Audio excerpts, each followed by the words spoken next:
अवतार के भगवान माखन चुराते।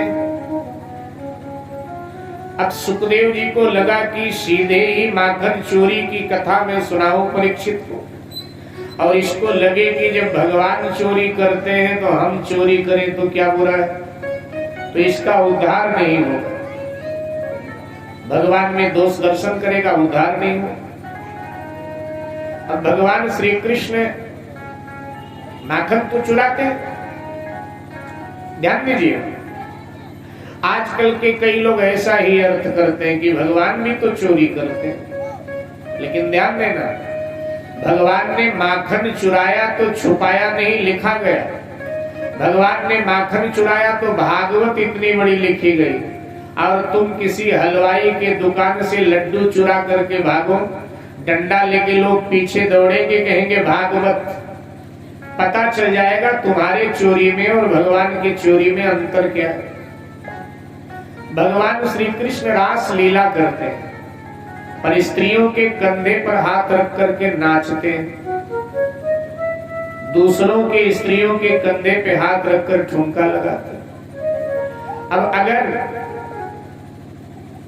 सुखदेव जी को लगा कि इसको सीधे रास लीला की कथा सुनाऊंगा, तो ये यही सोचेगा जब भगवान दूसरों के स्त्रियों के कंधे पे हाथ रख करके नाचते हैं तो हम नाचे, क्या बुरा। आजकल ऐसे ही तो कहते हैं, आजकल के लड़के ऐसे ही कहते हैं, भगवान श्री कृष्ण भी तो नाचते थे दूसरों की स्त्रियों के कंधे पे हाथ रख। हाँ, नाचते थे, लेकिन सुनो, भगवान श्री कृष्ण दूसरों के स्त्रियों के कंधे पर हाथ रखकर बाद में नाचे थे। पहले बेटा कालिया नाग के फन पे नाचे थे, तू भी किसी नाग के फन पे नाच के दिखा। भाई नकल करना है तो पूरा नकल करो ना, जो जो भगवान ने किया सब करो ना।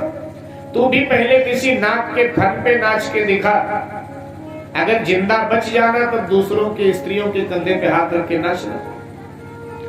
भगवान की उम्र जब 7 वर्ष की थी, जब भगवान श्री कृष्ण 7 वर्ष के थे, तब सबसे छोटी उंगली पर उन्होंने 7 कोस लंबा चौड़ा पहाड़ उठा लिया था।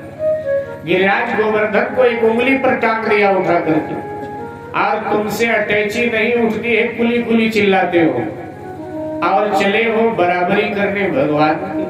भाई उनकी बराबरी आप कर सकते हैं क्या? वो ईश्वर है। समर्थ कहूं नहीं दोष गुसाई,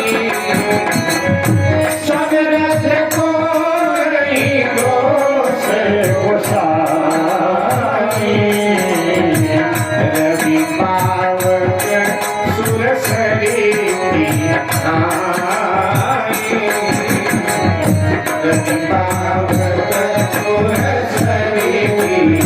आई। Oh